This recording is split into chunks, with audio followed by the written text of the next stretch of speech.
Bueno, primero quisiera agradecer a Marina, a Melissa, a Gina, a Cintia, a Diego y a Isabel por venir a platicar con nosotros de este tema tan relevante que es la infertilidad social. Pero antes de empezar esta conversación con todos ustedes, me gustaría dar un poco de contexto sobre fertilidad integral y por qué la infertilidad social nos parece un tema tan relevante y a qué los invitamos. Entonces, bueno, fertilidad integral empezó hace 9 meses. Un embarazo, ya podría ser un bebé. Y empezó con la misión de hacer la reproducción asistida más humana. Siempre lo que nos mueve es preguntarnos en cada decisión que tomamos, ¿cómo podemos tomar esta decisión de una manera más humana? Y se puede o no, ¿no? Y cada decisión que hacemos, pensamos cómo la hacemos más humana. Y la realidad es que sí se puede. Siempre se puede ser más humano. Y si lo piensas así todos los días, te vuelves muchísimo más humano con las personas que estás tratando todos los días. Y entonces en este proceso de platicar con la gente que viene con nosotros y entre el equipo que trabajamos aquí, nos damos cuenta de una problemática social bien importante y es lo que llamamos la infertilidad social y es esta falta de conversación sana en la sociedad sobre un tema de fertilidad, ¿no? Entonces, puede ser desde la mujer o la persona o la pareja que decide no tener hijos y que no se siente cómoda de contar que no quiere tener hijos en la sociedad o con su familia, ¿no? Porque se siente juzgada, hasta la persona que viene a pasar por un tratamiento de fertilidad y no se siente cómoda de contar su proceso, o la persona que viene a congelar óvulos y que pues, solo por el hecho de hacerlo ya es etiquetada, ¿no? Y nos pasa todos los días viendo a los pacientes aquí. Entonces, pues por eso es que los invitamos aquí y estamos bien contentos porque es una misión que llevamos, desde que nos dimos cuenta de que esto existía, como que dijimos, es algo que no podemos dejar pasar. Independientemente de la clínica, tenemos que empezar a hablar de este tema, tenemos que romper con estos tabús, no puede ser que esto esté pasando. Y la verdad, gracias a voces de gente bien valiente y de personas que trabajando aquí todos los días para hacer la reproducción asistida un poquito más humana, o mucho más humana, hemos logrado que este tema de este problema de la infertilidad social llegue a muchísimas voces, ¿no? Entonces, pues de verdad que nos han invitado y hemos colaborado con gente que nos ha ayudado a sacar este problema, con Romina en Sensibles y Chingonas, con Alexis de Anda en El Viaje. Vino Isabel y Nuria a platicar sobre su libro aquí a Fertilidad Integral, en una conversación que la verdad estuvo bien linda y bien emotiva. Salió un artículo sobre infertilidad social en Opinión 51 y así muchísimas cosas. Sacamos un video también sobre este proceso de convertirse en mamás, ¿no? Y cómo es importante también celebrar esa parte que muchas veces no está visibilizada.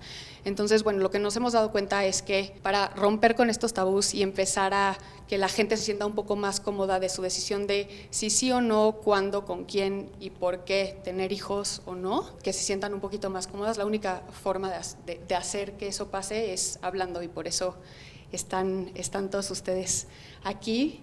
Sabemos que cada uno de ustedes es un tema que les importa y que ven relevancia, entonces pues me gustaría preguntarles pues para ustedes qué es la infertilidad social y por qué creen que es importante hablar de este tema. Me pareció súper interesante cuando me invitaste. Yo conocí el proyecto como conceptualmente, pero no entendía cuál era esta parte de la propuesta de valor, ¿no? Creo que me parece que me importa en dos sentidos, en un sentido más global y en un sentido muy personal. Yo soy mamá a través de un proceso in vitro que acompañó Cintia. Entonces, como que me tocó vivir esta infertilidad desde la perspectiva de que había poca fertilidad de las ideas y de los cuestionamientos. Yo cuestionaba o ponía afuera lo que estaba sintiendo, lo que me estaba pasando, y había poca resonancia afuera, ¿no? Aunque lo hiciera con libertad y con vulnerabilidad, como que había resistencia a mi alrededor a tocar el tema más allá de la superficialidad y de, bueno, pero todo está bien y eso es lo que importa, ¿no?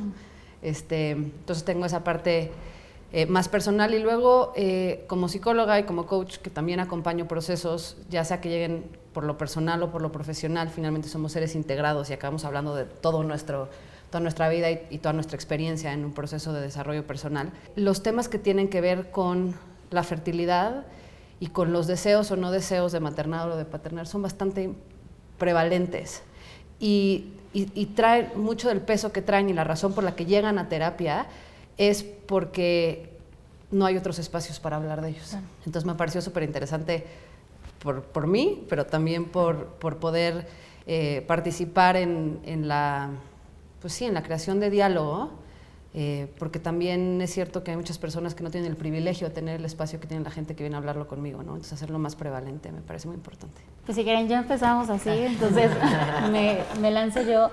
Pues, yo soy abogada, ¿no? Y justo lo que yo me dedico es a garantizar que las mujeres puedan ejercer sus derechos reproductivos de la mejor manera, ¿no? Que el Estado se los garantice y que sobre todo no se les violente. Pero también tengo una parte de garantizar que las mujeres no vivan violencia de género, ningún tipo de violencia en sus espacios de trabajo. Y me parece que una de las decisiones que más atraviesan en estos momentos a las personas, sean mujeres, sean hombres, sean personas no binarias, es si desean ser madres, padres o ser cuidadores, ¿no? Si desean reproducirse. Y me parece que hacen falta este tipo de conversaciones, ¿no?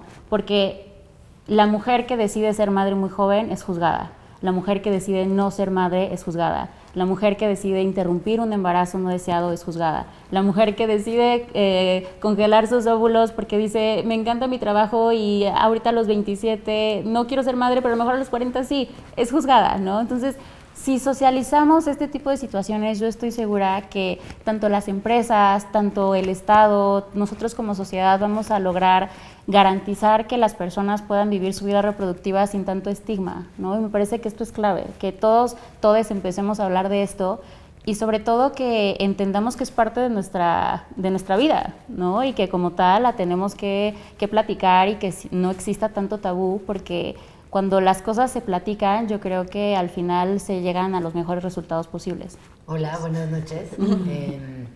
Me gusta mucho lo que plantean. Actualmente 2 de mis mejores amigas están atravesando por un proceso in vitro y personalmente ha sido muy bonito poder acompañarlas en un inicio desde la ignorancia total, y ahí confieso que pues tu libro nos ha acompañado mucho, a mí y a mis amigas. Y que al igual que ustedes, creo que la apertura a la conversación es fundamental. Obviamente los derechos humanos siempre están ahí presentes, también en pensar cómo desde la amistad, desde estas personas aliadas, podemos construir espacios de conversación, pero también contención, porque cada proceso personal es único y es muy particular. Pero yo creo que quienes estamos cerca de las personas que han tomado ciertas decisiones, sea cual sea, es muy bueno tener también esta función de contener y a lo mejor decir, oye, ni siquiera tengo palabras, pero aquí estoy y te acompaño hasta el final. Así que me parece importante también siempre tener esa noción, esa empatía, ¿no? Justamente tú hablabas de ser más humanos, más humanes, y para mí tiene que ver mucho con la empatía, que a veces es una palabra que utilizamos hasta desgastarla y hay que tener cuidado porque es una palabra, pero sobre todo es un comportamiento precioso de la sociedad, la empatía. Y creo que hay que regresar a ella con mayor cuidado y siempre tenerla muy presente. Yo soy ginecóloga. Yo no me dedico a fertilidad, pero soy al final del día como de los contactos, de los primeros contactos que hay con mujeres que tienen temas de infertilidad. Justo mi práctica personal como ginecóloga tiene todo que ver con la parte humana, tiene todo que ver con tratar a las mujeres desde un lugar mucho más allá de solo el cuerpo físico, en donde siempre he tratado de integrar su parte emocional, la parte en donde están en su familia, su parte psicológica y que sientan que justamente soy un espacio de contención para ellas. Y para mí es una realidad que todos los días las mujeres están embarazando mucho más grandes. Me pasó a mí personalmente, yo tuve una historia de pérdidas y de infertilidad, si lo quieren llamar así, que nunca me esperé. Entonces, igual que a Marina, me toca en algo totalmente profesional, pero completamente personal. Entonces, para mí, todo este tipo de clínicas y nuevos movimientos y procesos, y que además de gente que es querida para mí, me encanta porque es una extensión de lo que yo quiero y de lo que yo ya no puedo dar.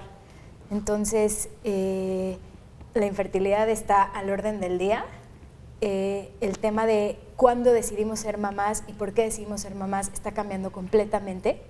Y creo que es un tabú gigante, aunque parece que no, sigue siendo un tabú, la gente sigue sin hablar del tema. De pronto vas al ginecólogo y jamás te hablan de congelar óvulos, aunque no sea mi chamba, mi trabajo es exponer que existe. Entonces creo que abrir estos foros y abrir estos espacios y que la gente tenga toda la información para tomar sus decisiones es bien importante. ¡Wow, qué pros todas! Yo estaba bien nervioso, como ya va a tocar a mí. Todos bien pros y yo así como, bueno, yo soy actor, conductor y comediante a veces. Pero la verdad es que me gusta mucho escuchar como todo este lado, ¿no? De todas las perspectivas, ¿no? De tu lado como ginecóloga, legal, psicológico y sí, la verdad es que hay mucha ignorancia en el tema. Incluso yo cuando llegué aquí y me enseñaron la clínica fue como de, ¿qué? O sea, ¿así es una clínica? Okay. Yo sé que no todas son así, ¿no? Pero también el tema en cuanto en el lado de los hombres, ¿no? Y existe muchísima ignorancia, sobre todo como en este lado del masculino macho, yo soy fértil, ¿no? Claro. Macho alfa, ¿no? Entonces creo que también el poner y exponer el tema allá afuera puede incluso causar algunas dolencias en algunos hombres que no están dispuestos a, hey, bro, no sabes si eres fértil o no, ¿no? Porque creen que nada más por nacer ya son fértiles, ¿no? Y así de fácil, y sí, siempre vas a ser fértil. Y, no, las mujeres son las que son infértiles porque son las que crecen y yo soy superior, ¿no? Pero pues no, no va por ahí, ¿no? Es también un tema que todos tenemos que considerar como hombres y que también puede causar muchos problemas psicológicos, ¿no? En caso de que algún hombre se entere que, pues, bro, no eres fértil, ¿no? No, entonces, ¿qué van a decir mis amigos, no? Soy menos macho, ¿no? Y se me hace muy interesante esta comunicación.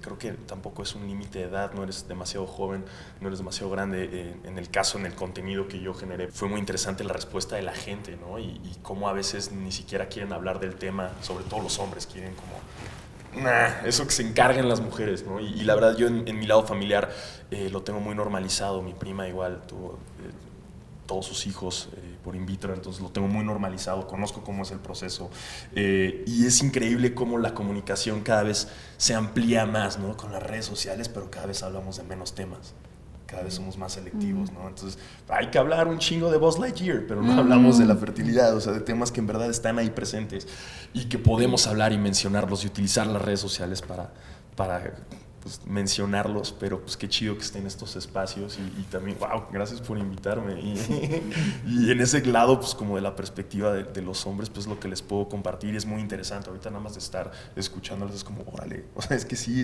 hay cada ángulo diferente que quizás de mi lado, de mi perspectiva como hombre privilegiado, blanco, heterosexual, no lo escuchas, ¿no? Y estar aquí, poderlo escuchar, está muy chido. Muchísimas gracias. Gracias a ti, Diego. Sin micrófono, ¿verdad? Sin micrófono. Bueno, pues sí, ¿qué puedo añadir? Creo que se ha dicho como bastante.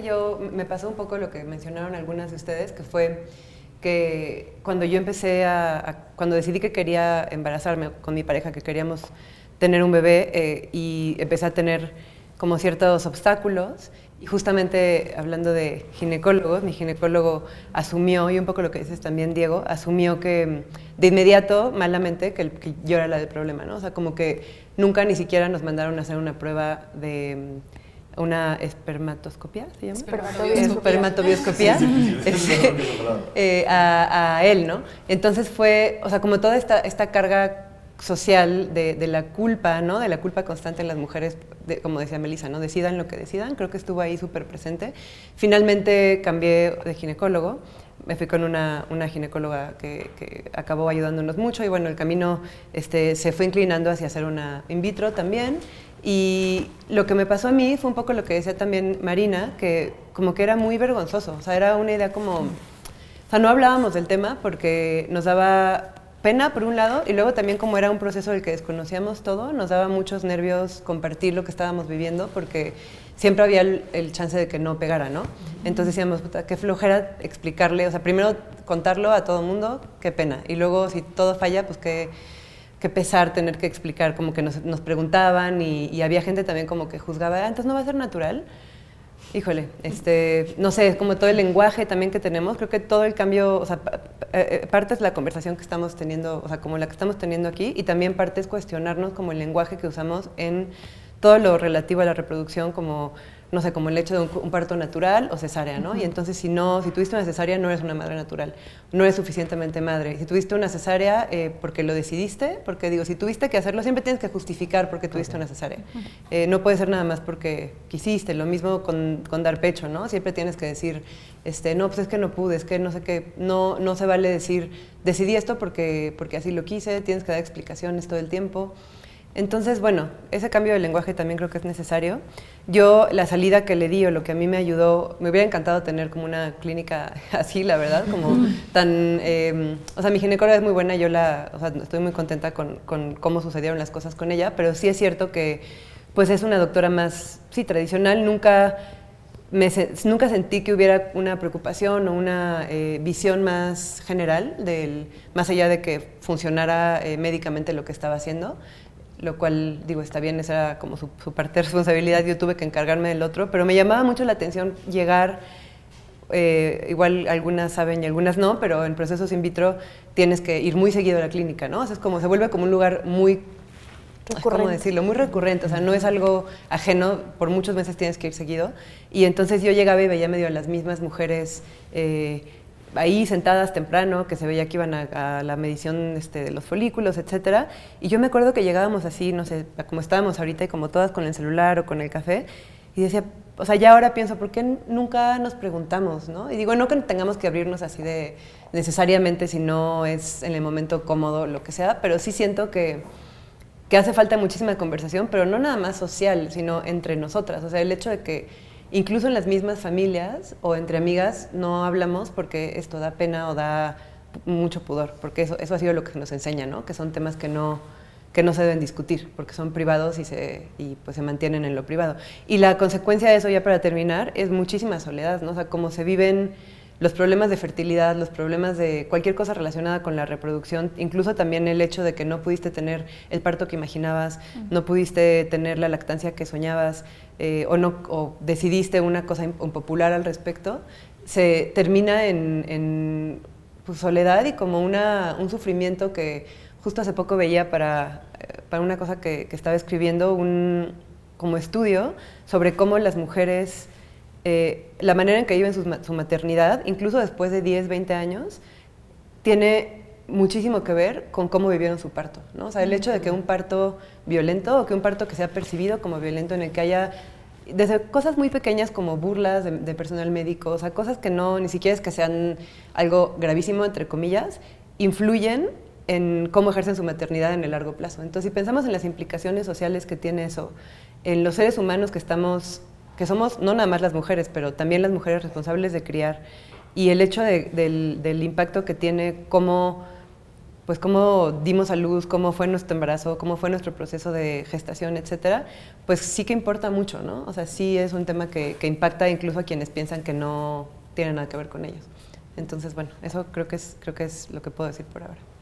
Sí, o sea, que como que me sorprende o me gusta que digas que te da pena ese proceso, pero después fuiste muy, muy generosa y abriste este proceso a través de un libro y contaste de tu proceso pues de una manera muy pública, ¿no? Igual que Cintia, o sea, las dos como que desde este lugar como súper generoso contaron de su proceso personal de fertilidad, de su proceso de fertilidad o de infertilidad, ¿no?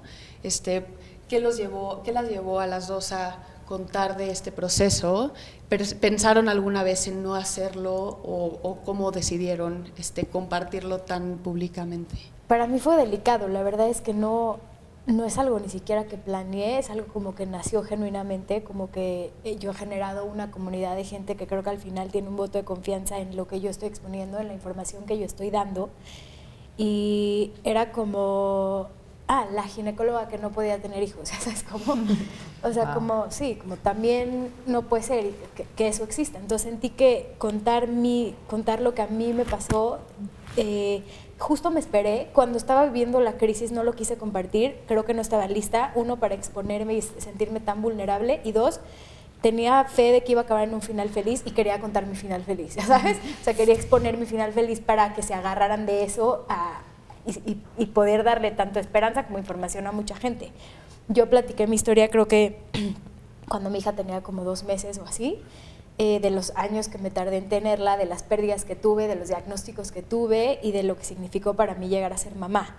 Y tuve una respuesta impresionante de muchísimas mujeres que me tocaron la puerta, tanto como pacientes como no pacientes, a decirme, oye, yo viví esto, y gente que me dijo, es que a mí me pasó esto hace 10 años y no lo pude hablar, o a mí me está pasando esto en este momento, gente que todavía me toca la puerta y simplemente, no importa qué te dediques, no importa si eres ginecólogo, abogado, psicólogo, lo que sea, al final eres un ser humano, cada uno tiene una historia, cada uno tiene como algo que está viviendo personalmente, y creo que compartirlo te vuelve más empático, hace que la gente tenga un poco más empatía y que entienda que no está solo y que toda esta parte de soledad que se puede sentir desde la parte de infertilidad o lo que tú bien dices que es, tocas lo más profundo de mi ser porque es lo que yo más defiendo, unos nacimientos respetados y todo lo que tiene que ver con la maternidad respetada y la crianza respetuosa, etcétera, cuando ven que para mí exponerme como justo, como yo soy la ginecóloga y yo lo estoy viviendo,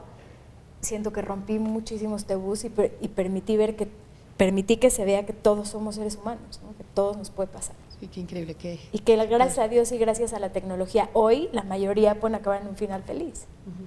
Bueno, yo acabo de ver una película en Netflix, no sé si ya la vieron, que habla justo de todo, de una pareja que será 46, 47 años debe tener ella y él también por ahí, se dedican a la literatura y comparten, es medio comedia, como toda la parte del proceso in vitro y no se las voy a contar, véanla, pero lo que sí me parece desde los medios de comunicación es que también se está abriendo la conversación y eso es muy interesante.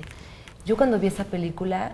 ¿Cómo se llama? No me puedo acordar, y mi celular está apagado, pero ahorita la vamos a buscar, ahorita la voy a buscar.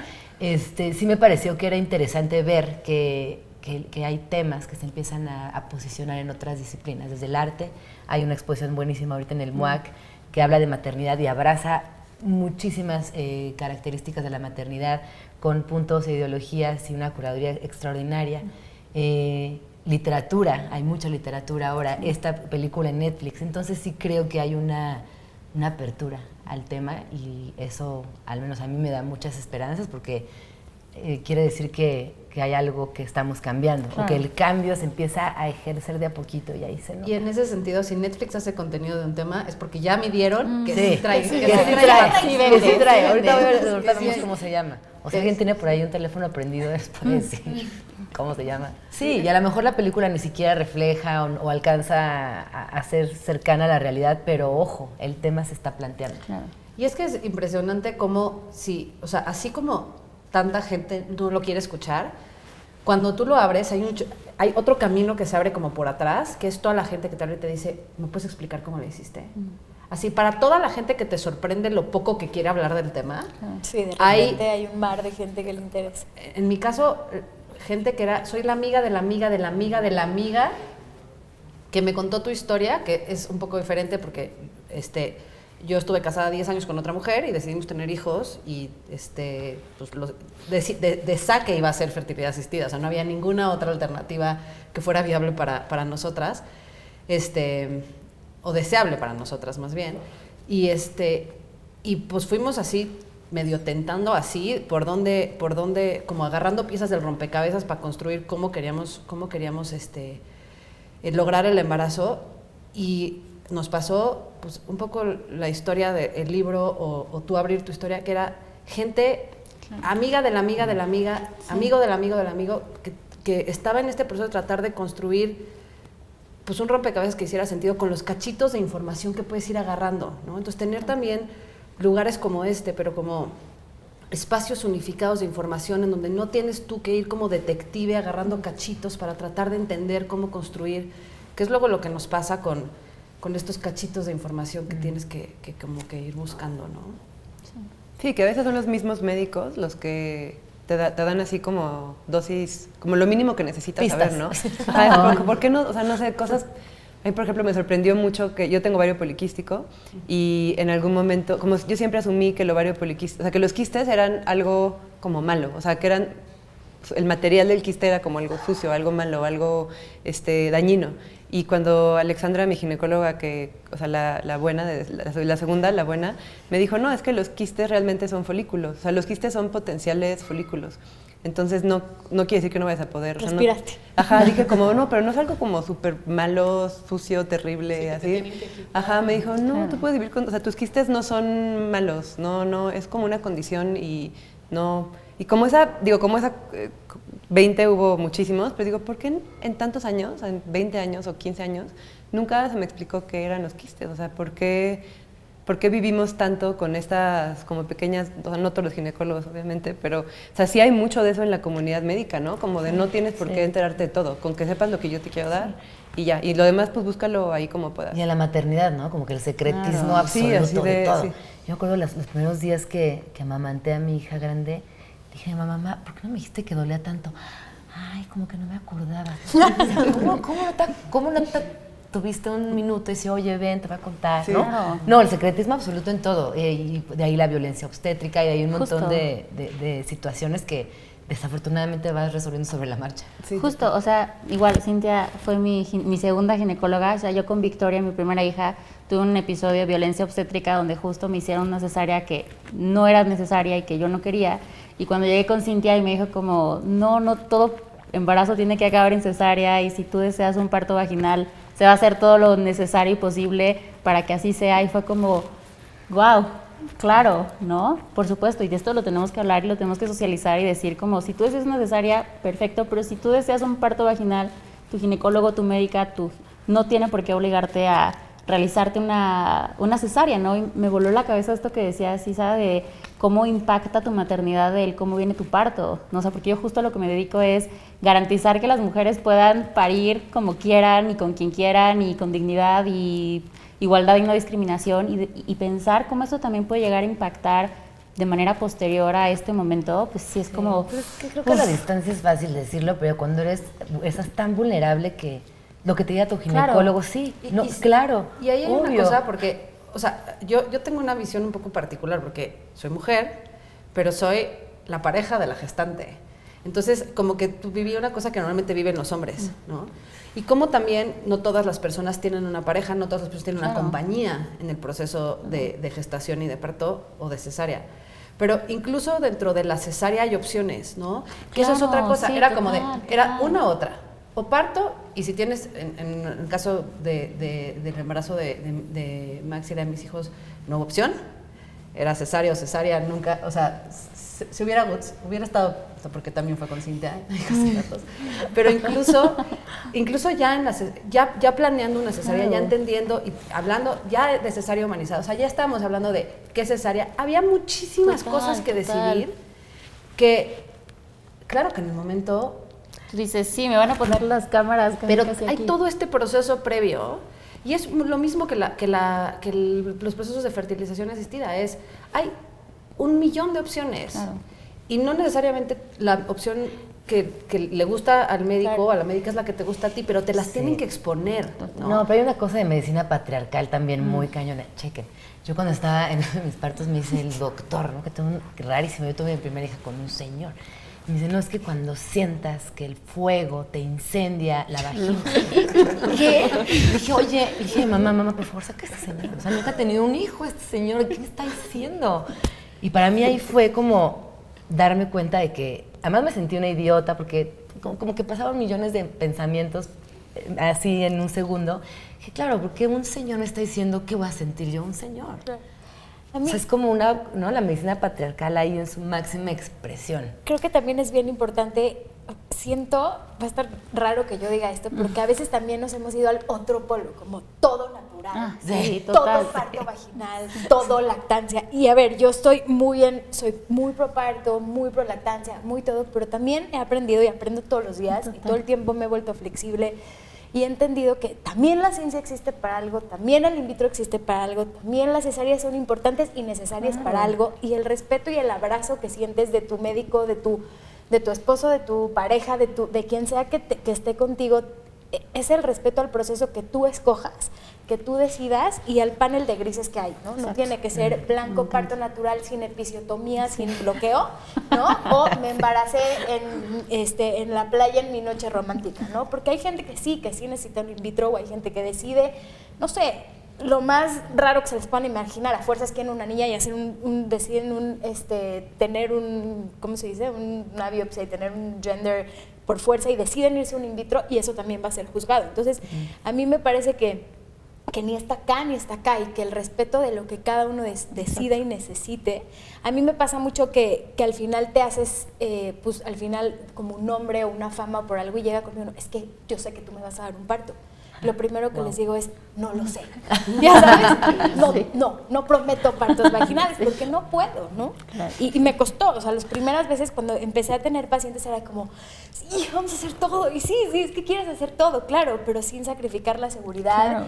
Y al final Yo fui esa me la paciente. acabó en una cesárea y me buscó porque quería un parto. Y no, o sea, las condiciones de ella no eran para parto y acabamos Sí. teniendo una cesárea súper linda Sí, y creo que espectacular. en mi punto de vista fue bastante respetuosa y la Muchísima. disfrutamos las dos. Estuvo increíble. Y no acabó siendo un parto y no importa. Es a lo Exacto. mismo que voy, no en cuanto a fertilidad, que es el tema de acá, no tiene que ser siempre todo lo muy natural y no pasa nada si escogemos a veces la ciencia, o sea, no pasa nada.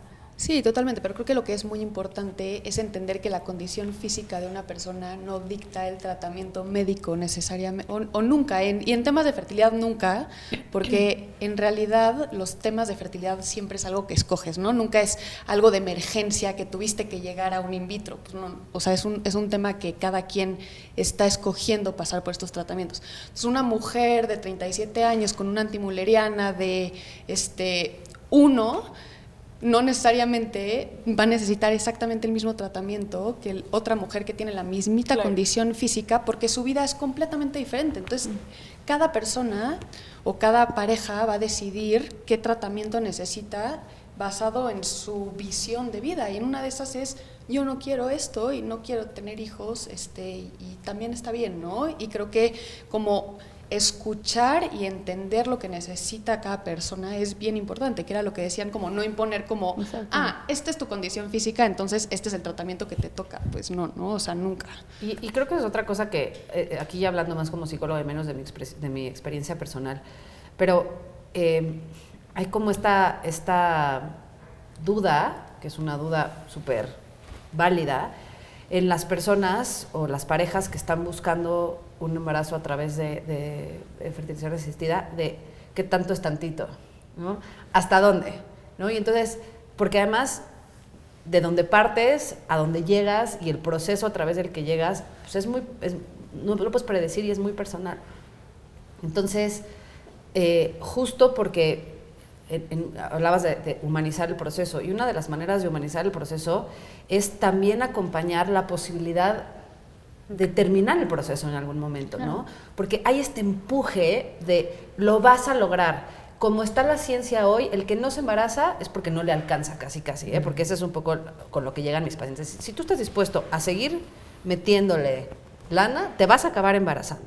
Y entonces eso es como una semillita que se planta, y entonces ves parejas destrozadas, economías destrozadas, autoestima, autovalía destrozada, porque como que no se presenta también la alternativa de decir hasta dónde quieres explorar esto y ir haciendo como cortes de caja para ver qué tanto sigue siendo algo razonable y algo más positivo que negativo para ti.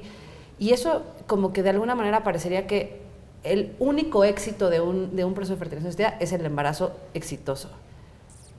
El éxito puede ser llevarlo hasta un lugar y decidir, y eso también es exitoso.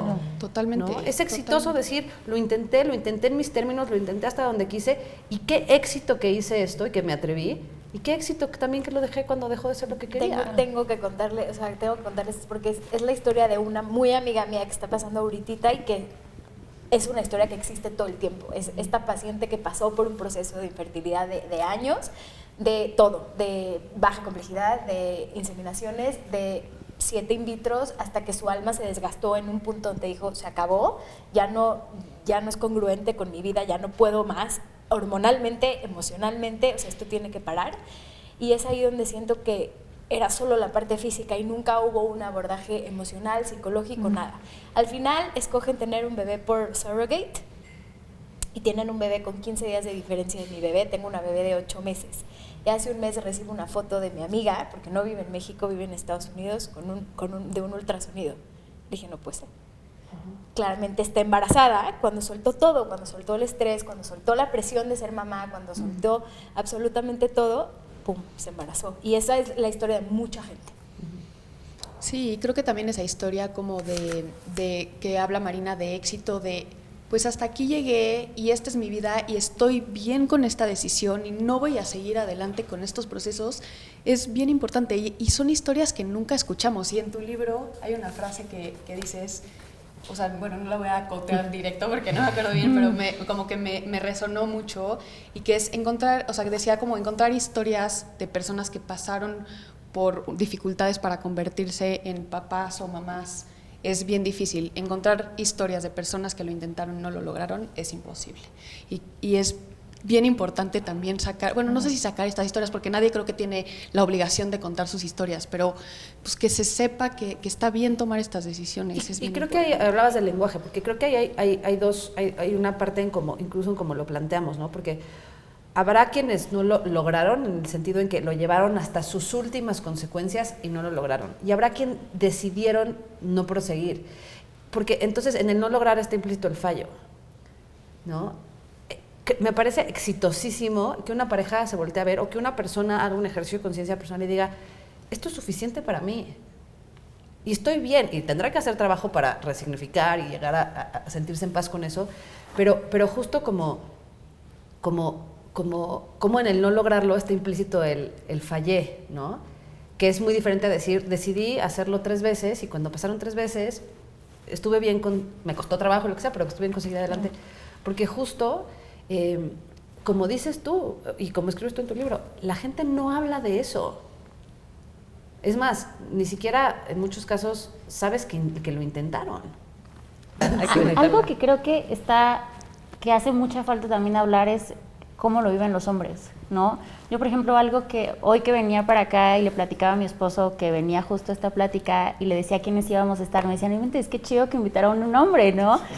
Y yo decía, es que creo que es súper... que no para de hablar. Exacto. Estoy escuchando, estoy aprendiendo muy bien, la verdad. No, y es que creo que justo también cómo hemos construido la masculinidad, hemos construido la feminidad y cómo se define el ser hombre, el ser un hombre exitoso o una mujer exitosa, pues también es algo que como es un constructo social, lo podemos como sociedad ir modificando, ¿no? Y me parece que son muy pocos los espacios en donde los hombres también se permiten expresar este tipo de situaciones, ¿no? Como de, oye, como tú decías al inicio, bro, no soy fértil, ¿no? Y creo que ese tipo de conversaciones es hasta cierto punto mucho más común que las tengamos entre mujeres, pero me parece, digo, a lo mejor estoy hablando desde mi desconocimiento, pero me parece que son muy pocos o casi inexistentes los espacios en donde los hombres se permiten ser vulnerables y decir como este tipo de cosas, porque justo hemos creado como esta idea de la masculinidad como una idea de hombre fuerte que no puede demostrar que algún momento tiene sentimientos y se siente débil y que se siente vulnerable. Entonces creo que también está pues muy padre, yo agradezco muchísimo, María, que hayan incluido también a un hombre en la conversación, porque lo pienso muchísimo. Por ejemplo, yo tengo un hijo y digo, qué increíble que Nicolás crezca y sepa que estas discusiones no solamente se dan en la mesa, en la sobremesa de su casa con su mamá feminista, ¿no? Sino que se dan en todos los espacios ya, ¿no? Creo que eso es crucial.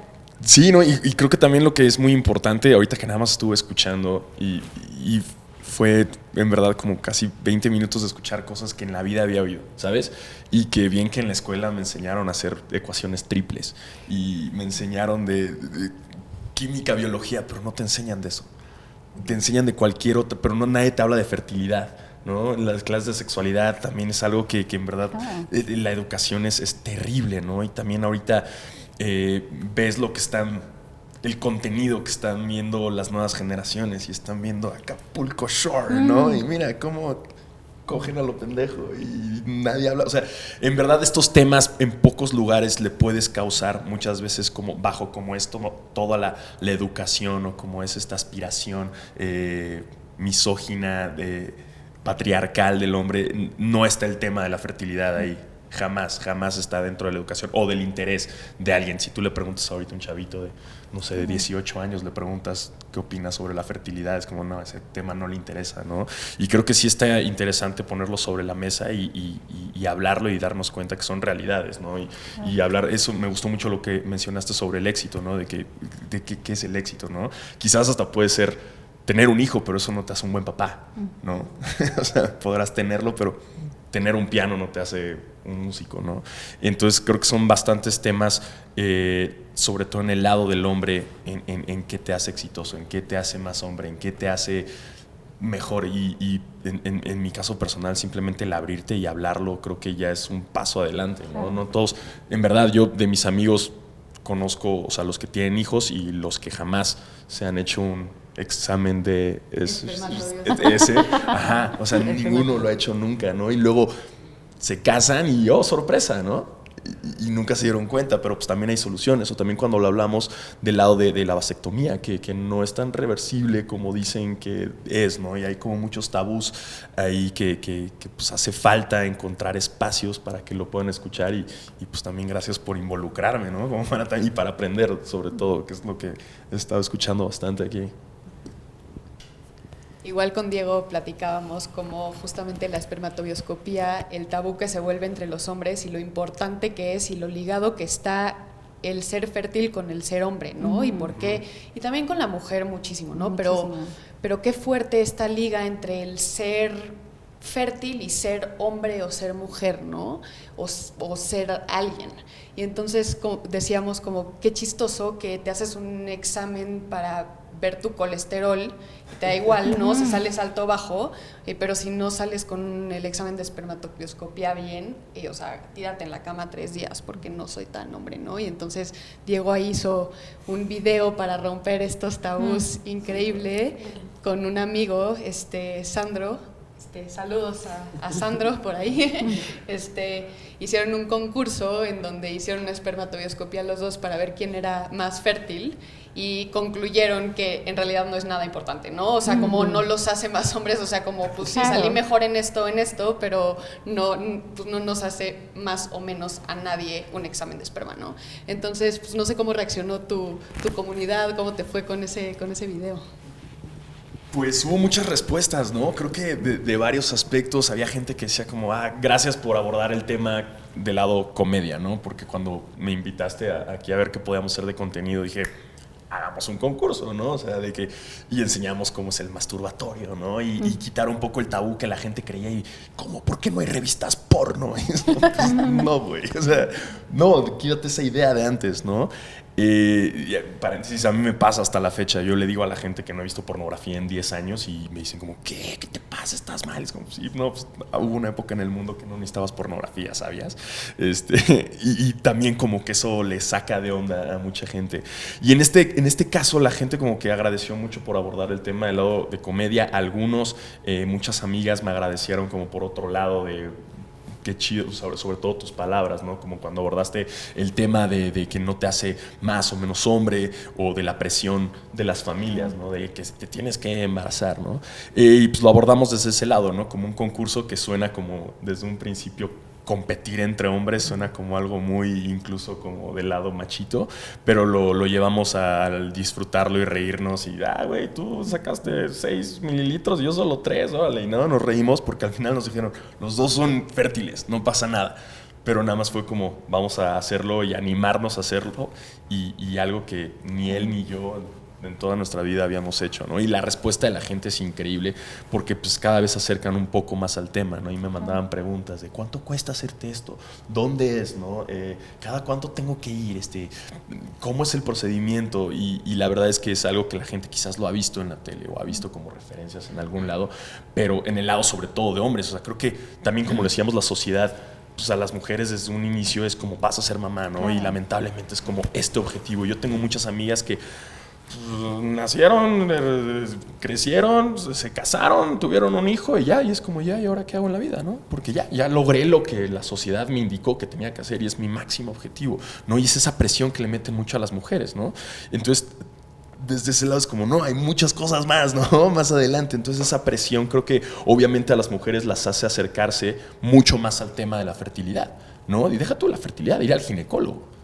O sea, de mis amigos es cada cuánto te revisaste, ¿no? No, las mujeres se tienen que ir, ¿por qué nosotros, no? Entonces, todos necesitamos nuestra salud.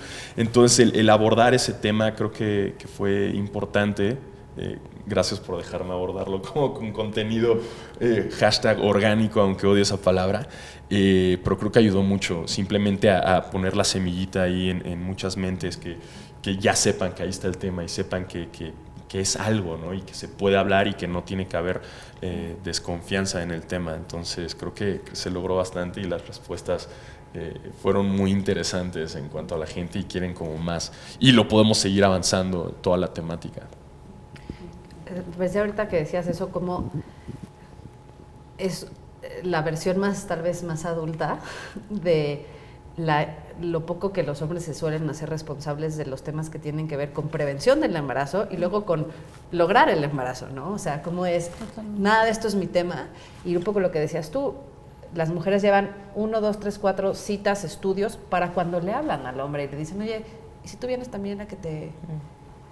¿No? Entonces, como poder integrarlos a la conversación que tiene que ver con la fertilidad, tanto la prevención del embarazo como el lograr un embarazo, desde el principio, como parte integral, ¿no? de estos procesos. Sí, Alexandra, la ginecóloga, sí me dijo, lo primero, cuando lleva cierto tiempo intentando embarazarte y no se logra, hay que hacer exámenes a los 2, y ese es como un primer paso de cajón, y quien no lo haga es muy responsable, ¿no? O sea, en mi caso resultó que yo me sometí como a 1 año de estimulación ovárica y, o sea, con este primer médico que, bueno, fue carísimo en todos los sentidos, mentalmente, económicamente, todo, y al final me querían hacer una cosa que se llama punción ovárica, que entiendo que es como, pues sí, como básicamente picarte, bueno, ahorita lo explicaré, pero picarte los ovarios, como una cosa que después de averiguando y pidiendo una segunda opinión, vi que, o sea, completamente no procedía, sobre todo si no había resultados de él, ¿no? Y lo primero que nos mandó la doctora, la segunda, fue exámenes de él y él salió con 0 conteo, ¿no? Entonces imagínense si me hubiera sometido a ese procedimiento y yo no era la del problema, ¿no? O sea, como que esta cosa de diagnóstico sí tiene que hacerse siempre en pareja y es algo que a mí me gusta repetir mucho porque siento que no mucha gente... O sea, yo misma pasé 1 año en tratamiento sin estar consciente que soy una persona que... pues digo, muy privilegiada en términos del acceso a la información que tengo al respecto y no me cruzó, pues así me cruzaba por la mente preguntarle, pero como que decía, no, pues él es ginecólogo, ¿no? O sea, yo que lo voy a estar cuestionando, pues un señor ya con sus canas. Médicamente creo que, siempre digo, puede ser pelirrojo y andar en bicicleta, o sea, puedes tener ovario poliquístico y además tener otro tema mecánico en las trompas y además que él tenga 0 esperma, ¿no? O sea, como que cuando llegas a un lugar de infertilidad tienen que abordarlo de todos lados, ¿no? Tiene que ver el factor masculino, el factor, toda la parte femenina, tanto hormonal como de trompas, o sea, como que hay muchas cosas que abordar y lo ideal es que se aborde todo porque puedes tener las 2 cosas, pero creo que deriva mucho la responsabilidad femenina en que nuestro reloj biológico caduca mucho antes que el hombre, ¿no? Nosotras, a partir de cierta edad, ya no tenemos folículos, ya no tenemos forma de ser mamás y a partir de cierta edad nuestra calidad folicular va disminuyendo.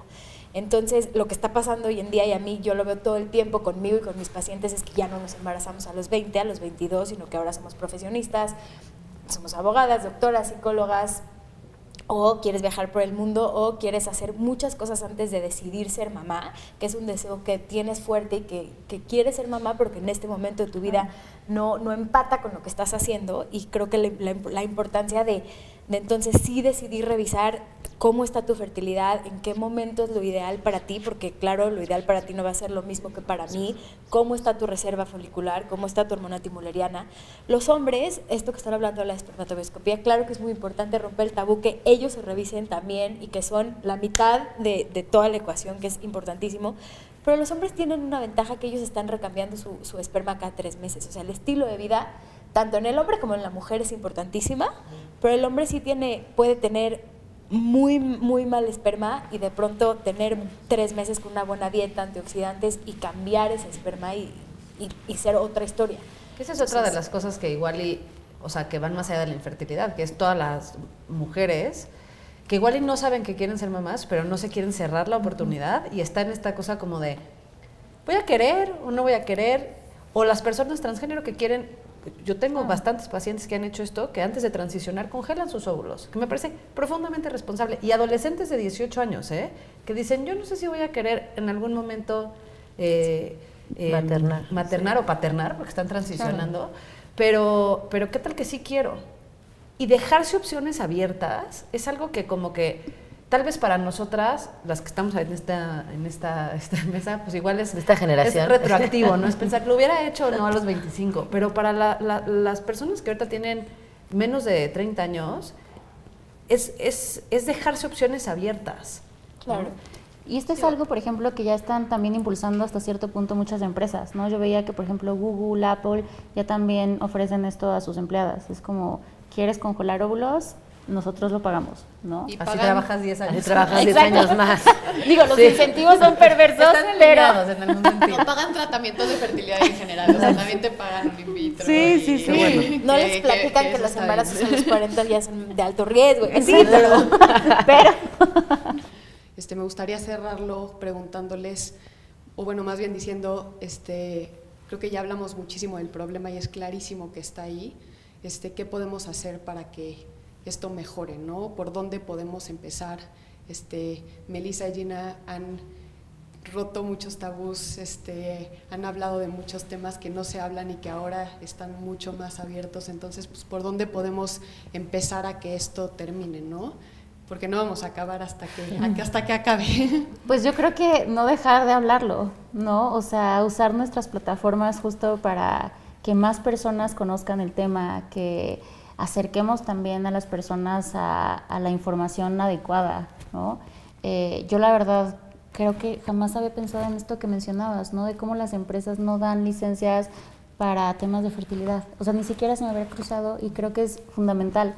Entonces creo que justo el compartir este conversatorio con todas las personas que podamos, el acercar los libros, que Isabel tiene un taller impresionante de escritura y también justo habla muchísimo del tema, y creo que invitar a las personas a que también se acerquen a este tipo de espacios artísticos como el que ella tiene, que te liberan muchísimas cosas y te hacen pensar en cosas que jamás se te hubieran ocurrido si no tuvieras la guía de alguien como ella que te va haciendo explorar. Creo que es fundamental, ¿no? O sea, pero yo sí creo que no podemos dejar de hablar del tema, porque hasta que sea algo que no dé pena hablar en la sobremesa, creo que no lo habremos logrado, ¿no? Sí, esos espacios, la verdad, yo he visto cómo las mujeres que tuvieron hijos hace mucho, hijas hace mucho, de pronto uno de los ejercicios que suelo poner es cuéntame tu parto, ¿no? Escribe tu parto. No me atreví, ¿te acuerdas? Sí. No fui. Es que es difícil. Sí, no, fui la única, falté a poquísimas sesiones. Es difícil. Y muchas mujeres dicen, o sea, yo he tenido demasiados testimonios que me dicen, es que nunca les había contado a nadie. O sea, en 20 años o 15 años que tienen mis hijos, nunca se lo había contado a nadie. Y es como la experiencia, quizá, de las experiencias más potentes, más transformadoras, como más importantes en la vida de una mujer, y no consideran relevante contárselo a nadie. O sea, porque piensan que su historia no cuenta, ¿no? O sea, que no tiene ninguna utilidad para alguien saberla. Entonces creo que eso sí ayuda muchísimo. También otro ejercicio que pongo es, cuéntame algo relacionado con tu maternidad que nunca le hayas contado a nadie. O sea, como un secreto, algo que simplemente no, o sea, que para ti fue importante y nunca hayas compartido.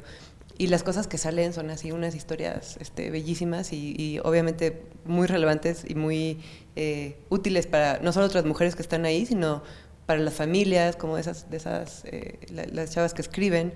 Entonces sí, siento que eso sirve mucho. También me acordé ahorita rápido de lo que decía Marina de los días de las empresas. Creo que también incluso para pérdidas es algo que yo he hablado con muchas chavas que no, o sea, mujeres que han tenido que tienen o con una, ¿no? Pero también que han tenido varias pérdidas y que de pronto en el trabajo no pueden tratar ese tema, entonces tienen que como tramitar el duelo de una manera completamente secretiva, porque pues no pueden llegar y decir, no, pues es que no, necesito la semana porque tuve una pérdida, porque pues ¿cómo, no? ¿Eso qué? O sea, era como, ¿por qué es relevante? Porque no es aceptado como un proceso de duelo, ¿no? Y el hecho de que no podamos hablar abiertamente de eso también. Yo ahí me sorprende ver la cantidad de mujeres que, o sea, lo común que son las pérdidas gestacionales, y de pronto ahora me entero, ¿no? Pero toda mi vida pensé que era algo excepcional y no es nada excepcional.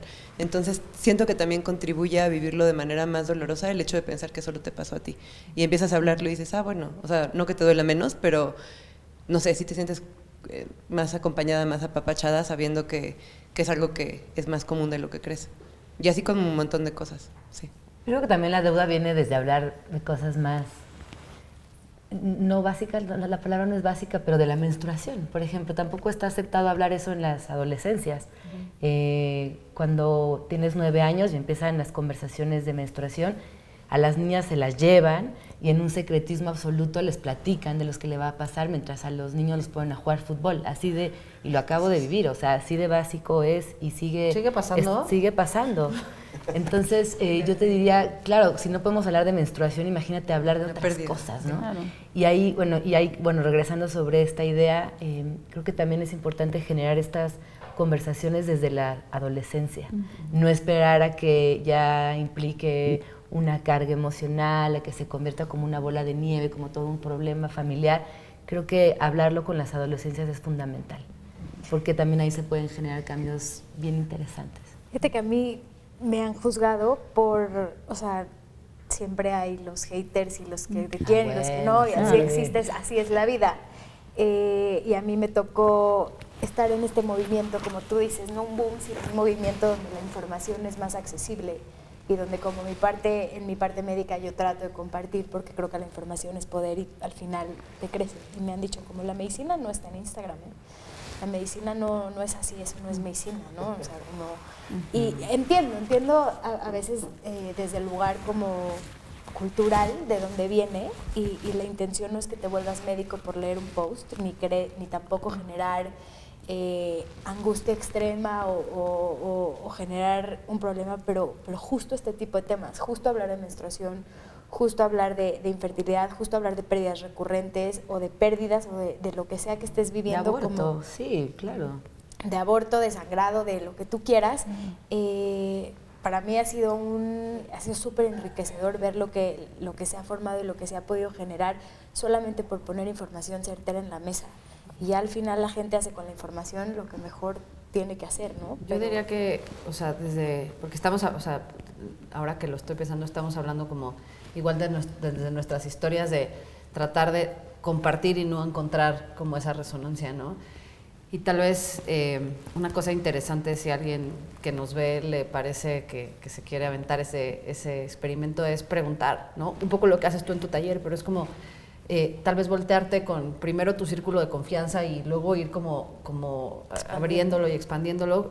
¿Cuál es tu historia con la fertilidad? ¿Cuál es tu historia con la maternidad? ¿Cuál es tu historia? Y estas preguntas que me parecen extraordinarias que haces en tu taller, pero como más allá de todo bien, ¿no? Como entrar a la pregunta, no solamente buscando que nos pregunten de regreso, sino buscando realmente también poder escuchar y ser tal vez una iniciadora de conversaciones, empezando por nuestros círculos de influencia, aunque sean los más directos, ¿no? O sea, yo me atrevería a decir que el taller bueno, creo que fue tu primero, ¿no? Cuando lo hiciste y pues estuvimos ahí, mujeres que ahora somos amigas gracias a ese taller. Sí, las redes que se forman cuando hablas de eso. O sea, fue... Estoy lista. Que wow, no sabía que lo necesitaba tanto.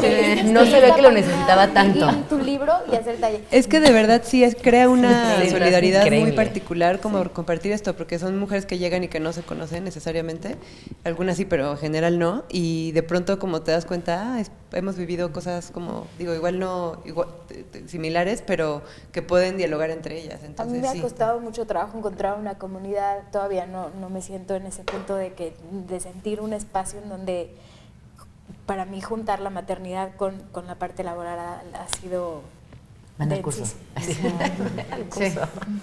Vengo de una comunidad de mamás muy mamás, está bien, pero vengo de una comunidad donde son mamás mucho más chicas que yo, y cuando son mamás se paraliza la vida y son pocas las que creo que realmente siguen con su parte laboral, no por falta de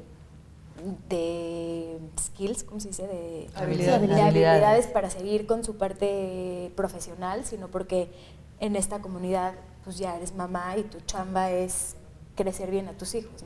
Que en ese sentido, justo tú decías cuando ibas a los chequeos que no platicábamos, ¿no? O sea, como que justo tenemos esta parte en donde desde ese espacio se puede generar un espacio también de compañía y de sororidad y de acompañamiento, o sea, como de comunidad. Y para los hombres también, ¿eh? O sea, porque ahí están también en el masturbatorio formados, o sea, también podrían platicar. Y las, las pérdidas de las mujeres son de las mujeres. A mí mi esposo me dijo, cuando perdimos al segundo bebé, me dijo, no, le dije, me dijo, ¿por qué? Ya, levántate. Le dije, ¿cómo me puedes decir eso? Perdidos bebés, ya sabes. Y me dijo, yo también. Sí. Yo también. Y también no acepta, o sea, no vemos también esa parte. Ellos también sienten y también les duele y también lo viven y viven todo contigo. Y decías que te estás yendo para otro tema, pero es que no son conversaciones disociadas, porque justo si la conversación acerca de tus opciones de vida y los planes que podrías generar a partir de ellas y cuáles serían los costos y los beneficios y las cosas a negociar, se diera de manera abierta porque no es una sorpresa que ahora que tienes una hija está más complicado. Lo que pasa, tampoco para mí es una sorpresa, lo que pasa es que sí digo, qué inocencia la mía, y la neta de inocencia, por no decir qué pendejez, no empezar desde antes a tener conversaciones acerca de cómo se iba a ver realmente y nada más decir, bueno, sí va a estar difícil, pero voy a cruzar los dedos y luego veo, ¿sabes? Oye, ¿y no les pasó como que también que fluya, socialmente, sí, como que socialmente también te conviertes en, pero ¿cómo le haces? O sea, ¿cómo trabajas si tienes hijes y en qué momento? Es como que eres un bicho raro ahora porque trabajas y tienes hijes. Sí, y es un poco, y ahí es la otra parte, ¿no? De la manera en la que el patriarcado nos atrapa por todos lados, que es como de, ahora te voy a decir que eres tan súper que lo que vas a tener que hacer es vivir a esa altura de nadie puede como tú, palmas y aplausos, pero esos también te súper atrapan, ¿no? Porque pues, ahora no puedo tener... A mí me pasó mucho como en este lugar feminista, como de ya, double income en la casa, la pareja trabaja, o sea, en mi caso mi esposo trabaja, yo también, y qué padre que los dos podemos realizarnos profesionalmente y además tener un double income para que nos vaya mejor y estar mejor y realizarnos como, y entonces siempre fue como, claro, el día que seamos papás va a ser una paternidad compartida, 100%, no sé qué, ajá, ¿cómo no? O sea, yo me levanto en la mañana y la que tiene que pensar, ¿qué va a comer mi hija hoy? ¿Con quién la voy a dejar? ¿Quién la va a cuidar? ¿A qué horas me voy a ir? Él sí, claro, ama a mi hija y todo, pero este chip que no sé, yo sí siento que es un tema muy genético que tenemos las mujeres de preocupación de ¿y a qué horas voy a regresar? ¿Y cuándo voy a estar con ella? Él es como, no, tranquila, o sea, no necesitas estar con ella todo el día. Y ¿sabes qué? A mí, o sea, en mi caso es chistoso porque somos dos mamás, ¿no? Y entonces, como que, y además tú conoces la historia, son mis óvulos, se embarazó mi expareja, o sea, las dos lactamos, o sea, está muy science fiction el asunto. O sea, sí, no, aquí sí era volado en el aire a ver cómo íbamos a hacerle. Y a la hora de la hora, como en este proceso de desarrollo y este proceso de apego, no es parejo. Y somos dos mujeres, y mi carga genética y ella los gestó y las dos lactamos, o sea, había espacio para que de verdad fuera parejo. O sea, si uno iba a ser parejo, era este. ¿Y no es parejo? Y no es parejo. Ay, no es parejo porque los niños, o sea, como que hay un tema en donde el apego se genera, es multifactorial, pero además por un tema de el tipo o sea, la naturaleza de la presencia. Claro. Y no quiere decir que uno sea mejor o peor o más o menos, pero a la hora de la hora, la búsqueda de un cierto tipo de cuidado de uno de los cuidadores está muy promovida por tiempo y por en un momento el bebé o la bebé y luego por los niños. Ellos dicen, tú quiero esto de ti. Y eso no quiere decir que siempre sean las mamás. Me imagino que si un papá es un cuidador primario sucede así, pero lo que creo que es medio utópico es esta cosa de, porque somos una pareja bien moderna, va a estar equilibrado. Y puede ser que en promedio se equilibre a lo largo de la vida, pero un martes cualquiera no se siente equilibrado, dependiendo del momento en la vida y del lugar en la vida en el que esté la familia, ¿no?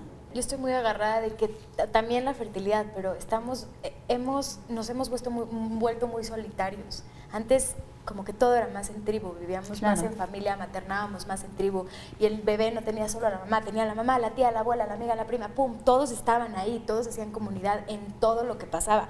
Y ahorita nos hemos vuelto súper ermitaños, desde lo que estamos viviendo hasta cómo estamos creciendo a nuestros hijos, y eso también te hace sentir 100 veces más responsable. Más pandemia. Más Correcto. pandemia.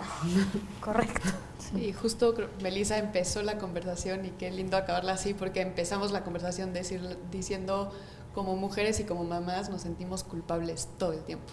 Nos sentimos culpables si nos embarazamos y no nos embarazamos, si nos embarazamos tarde, si nos embarazamos temprano, si nos quedamos con los hijos o no nos quedamos con los hijos, si trabajamos y no trabajamos, ¿no? Y entonces, ¿y por qué tenemos que sentirnos culpables de todos nuestros procesos de fertilidad y maternidad, de todo lo que hacemos, ¿no? Hombres y mujeres. Entonces, pues qué importante tener conversaciones aquí y de este tipo. De verdad, muchísimas gracias por venir y platicar y abrirse y con tanta generosidad, de verdad todos.